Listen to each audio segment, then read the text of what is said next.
Magandang araw Pilipinas, narito po ang latest weather today forecast.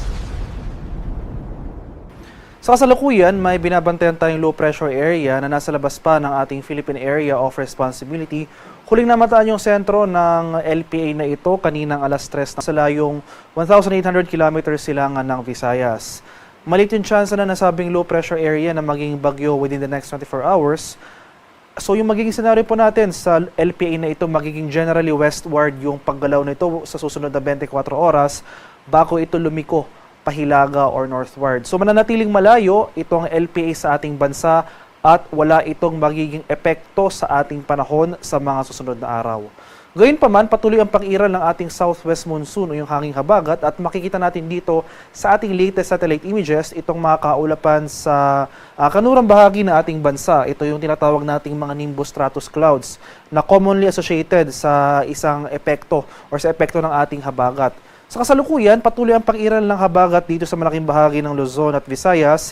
And ngayon nakakaranas na tayo ng mga pag-ulan dito sa kanurang bahagi ng central and southern Luzon.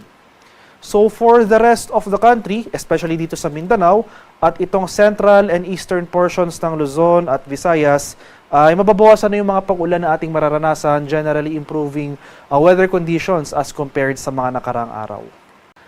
At ito po yung ating latest weather advisory issued ngayong alas 5 na. So posible pa rin tayo makaranas ng 50 to 100 mm sa mga pag-ulan sa kanurang bahagi ng Luzon. So dito sa area na Occidental Mindoro, Bataan, Zambales, Pangasinan, La Union, Benguet at Ilocos Sur. So maghanda pa rin po tayo at maging alerto sa mga banta ng flooding at landslides, lalong-lalo na kung tuloy-tuloy yung mga pag-ulan na ating mararanasan.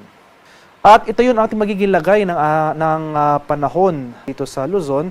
So for Metro Manila at malaking bahagi ng Luzon, mapapansin po natin, mababawasan na yung mga pag-ulan dito sa eastern sections ng Luzon. Pero magpapatuloy pa rin yung mataas sa tsansa ng mga kaulapan at mga kalat-kalat na thunderstorms na dala ng habagat dito sa kanlurang bahagi ng Luzon area. So dito sa bahagi ng Ilocos Region, Cordillera, malaking bahagi ng Central Luzon, including Metro Manila, most of Calabarzon, as well as most of Mimaropa. Saan pa rin po natin yung mga pag-ulan. Possibly yung mga kaulapan magtagal ng buong araw, pero in terms of intensity, hindi na ganun kalakas as compared sa mga pag-ulan na ating naranasan for the past few days. Samantala sa nalalabing bahagi ng Luzon, particular na sa may Cagayan Valley, itong area ng Aurora, Quezon, Bicol Region, improving weather conditions na po ang ating inaasahan. Pero nandiyan pa rin mga tsansa ng mga biglaan at panandiling pag-ulan na dulot ng localized thunderstorms.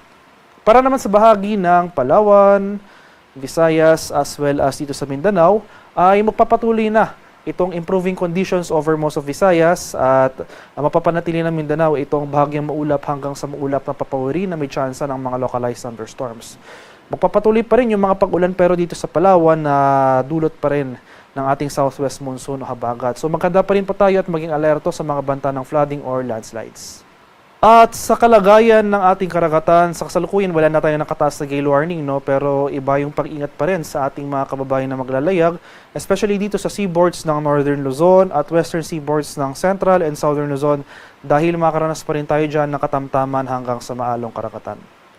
At para naman sa ating extended weather outlook sa mga susunod na araw, so for Luzon, particular na sa mga syudad ng Metro Manila, Baguio at Legazpi, simula sa araw ng Martes hanggang sa Huwebes, no? May epekto pa rin yung habagat pero hindi na tayo makakaranas ng mga prolonged or mga sustained na mga kaulapan at pag-ulan. Magiging isolated na lamang yung mga pag-ulan natin na associated sa southwest monsoon. So from Tuesday to Thursday, asahan na po natin yung generally fair weather over these areas with chances of isolated rain showers or localized thunderstorms. Magpapatuloy yung fair weather sa malaking bahagi ng Visayas, bahagyang maulap hanggang sa maulap na papawirin.